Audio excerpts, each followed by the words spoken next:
Well, g'day, and welcome back again to Jiaoqing. And we are sat in our school playground today. We've just come back. We've just done the video, which I'm not sure if we're going to upload this one first or the one that we've just done on the Mid-Autumn Festival. But if the Mid-Autumn Festival one hasn't appeared yet, that'll be coming up very, very soon. So keep an eye out for that.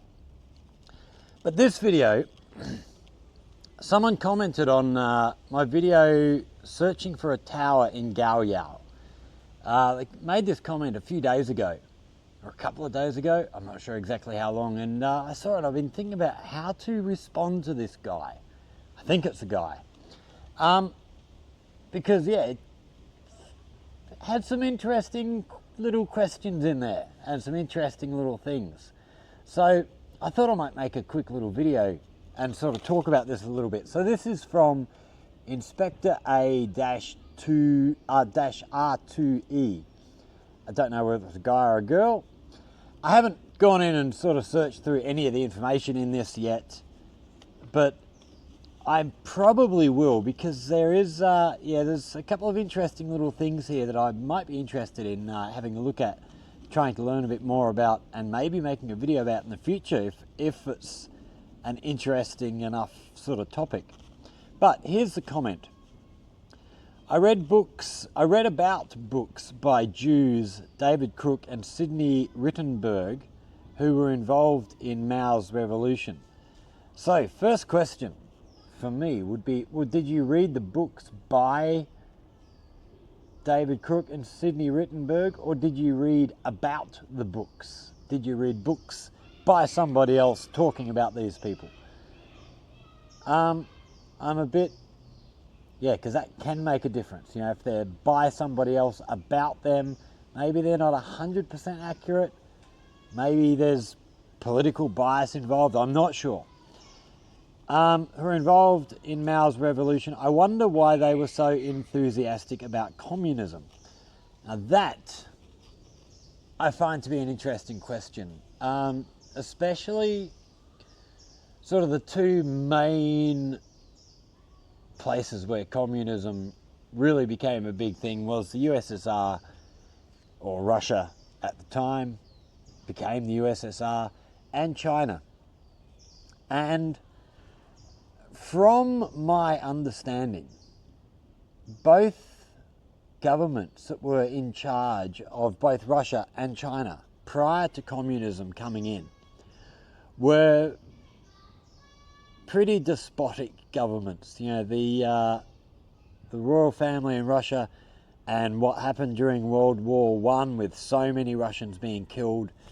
I'm not surprised that the people were looking for something different. Same in China. The leader, I can't remember the guy's name, who ended up being the leader of Taiwan when Taiwan sort of broke away. From my understanding, he was a pretty bad dude. He did Taiwan no favors when he was the leader there. And I don't really think America supported Taiwan as much as they were trying to be anti-communism. I think if Taiwan wasn't involved with China and breaking away from China, I don't think America would have cared anything about Taiwan. So why were they so enthusiastic about communism? A, the governments that came beforehand were not good governments. People were looking for something different. And the ideas behind communism, I have no problem with. It's sort of socialism, everybody's equal, all that sort of stuff. I love that idea. I think the idea is great. Whether or not it works in practice is another question. Whether it can work in practice. If you've got leadership, they have to be given sort of certain privileges, I think, to be able to function. So I don't know that you can ever get to actual everybody's equal. You know, some people who work harder deserve more reward. Interesting. So yeah, I think there's a couple of reasons why they might have been so enthusiastic about communism. like I say, I haven't read about these guys. I don't know who they were. The first time I've heard the names is in this comment. So it is something I might go and do a little bit of research about, learn a bit more about these guys. Carries on. Sidney Rittenberg was in prison for 16 years in Mao's era, gave up communism and returned to the US. Where was Sidney Rittenberg? Was he in China? Was he imprisoned in China? Was he imprisoned, I don't know, they say he's Jewish. Was he imprisoned in Israel? I don't really know. You know, again, without knowing more, I don't really know. If he was in prison in China during Mao's era, did he give up communism because he was in prison for something? Was he rightfully in prison for something, or was he wrongfully in prison for something? Yeah, without knowing more information, it's hard to give up. But gave up communism. Well, people change as they grow, and returned to the US. So I'm taking it from that. My first thought was, where was he in prison? Was it in the US? Because, you know, the US had a big anti-government, anti-communism thing going on throughout the government back in the sort of late 40s, 50s, maybe even into the 60s, probably into the 60s.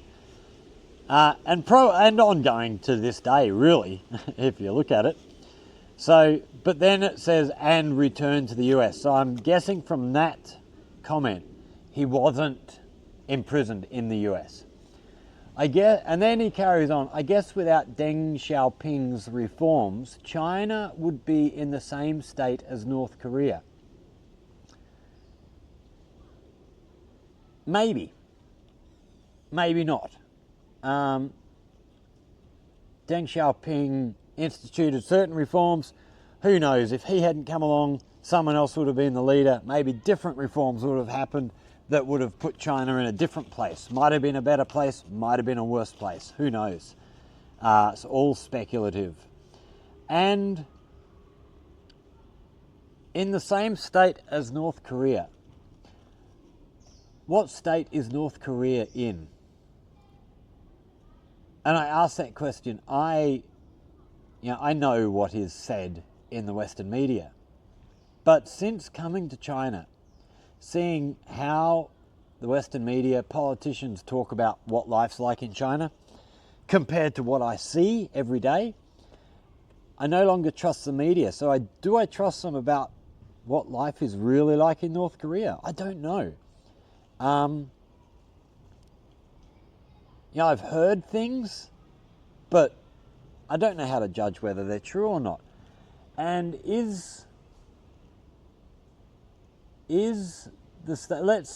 let's say that what we hear about the state of North Korea is true. Is that actually the fault of the North Korean leadership? Or is it more to do with how North Korea has been cut off from the rest of the world with sanctions and all that sort of stuff, which is led by who? The United States. Maybe if they were given a bit more freedom to operate as a country, maybe things wouldn't be so bad as they appear to be in North Korea.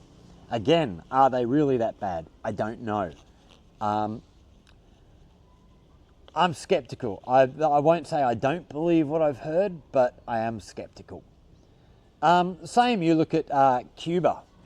You know, the US sanctions against Cuba, which have been deemed illegal by the United Nations, and yet they're ongoing. Nothing gets done about the United States and what they're actually doing.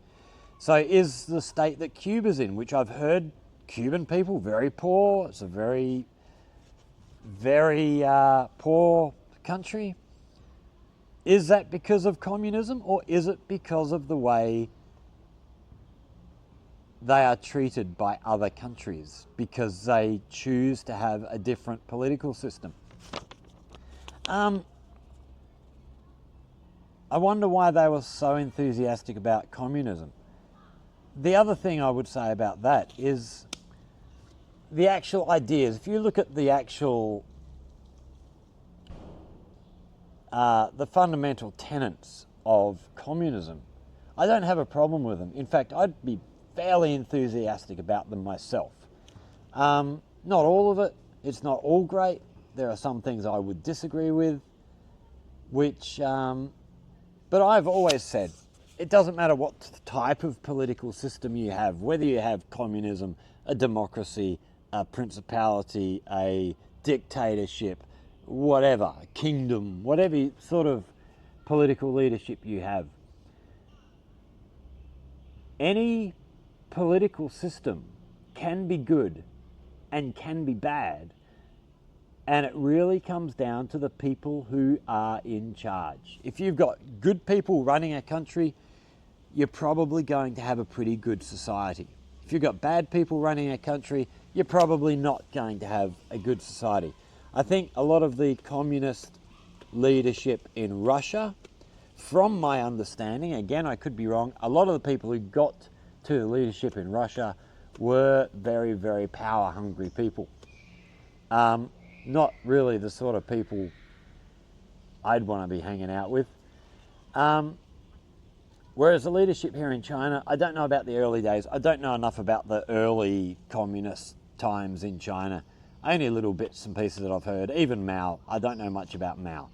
But I know, looking at what I see today, the government leadership here does care about the people. There are some policies that I disagree with, but I tend not to complain about them. I'm not even going to mention what they are here now, because I'm not a citizen of this country. That's up to, if the Chinese people don't like what's happening here, it's up to them to change things. I'm a visitor. I'm not getting involved. If someone comes and asks me my opinion on the street, if it's someone I know, a Chinese friend, I'll sit down and talk to them. But in terms of putting an opinion out here publicly, I'm not interested. It's not my country. It's not for me to judge. It's not more for me to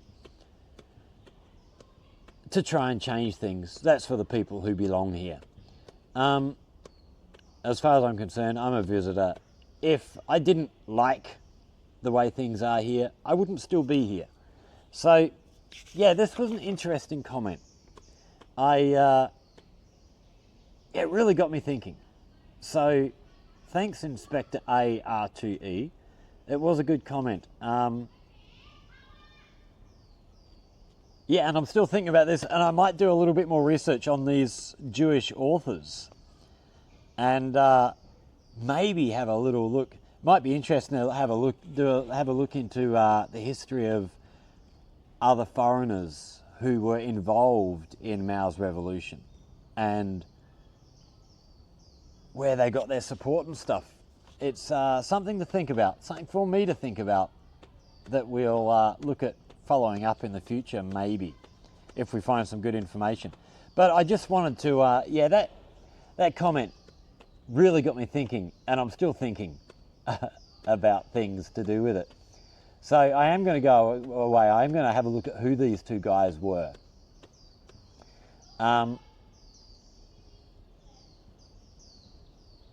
Yeah, it's just, this is the sort of thing. So when I finish a video, I normally say, hit that like button, subscribe to the channel, share with friends. If you have questions, comments, hit us up in the comments section down below. And if you have anything you would like to learn about life here in China, hit us up in the comments section. And this is the sort of thing I love. I love getting things that make me think. I get comments occasionally that are very, very negative. Just insulting, just uninformed people who don't like China and just want to insult anybody who likes China. Most of them I just delete, get rid of the comments, ban the person from my channel. I'm not interested in people who aren't going to be open-minded. I don't know what this guy's side is. It's sort of, when I first read it, I thought, oh, this guy's anti-China. The comments, Mao Zedong gave up communism, returned to the US, blah-de-blah. But then as I read it again and again, I sort of thought, well, hang on, maybe he's not negative about China. Maybe he's... And then as I sort of really thought about it, became more, okay, this actually sounds like someone who is really interested in looking into this more, maybe. So again, Inspector A, thanks for leaving this comment. It is something I am still thinking about. I will think about more, and there may well be another follow-up from this video. But as we just said, like, share, subscribe, comments down the bottom. Thanks for watching, everybody. I think we are going to put this up before our Mid-Autumn Festival video. So this will be our 200th video for the channel, which is, in just over a year. I think I've been doing a hell of a lot of video making. So yeah, I was actually thinking about a few weeks ago when we're getting close to the 200 video mark, I was thinking, what am I going to do for my 200th video? And I did sort of think about doing a video going through, we did one comments responses video. When was that? Back Chinese New Year, I think. I think we sat in a hotel room and responded in Shenzhen, responded to a lot of comments. And I was thinking about doing a comments response thing for that, but I never got around to organizing all the comments and stuff. So, but this one, that's a good enough one for my 200th video. So again, thanks Inspector A. To everybody else, stay safe, happy Mid-Autumn Festival, and we will see you all in the next one. Cheers.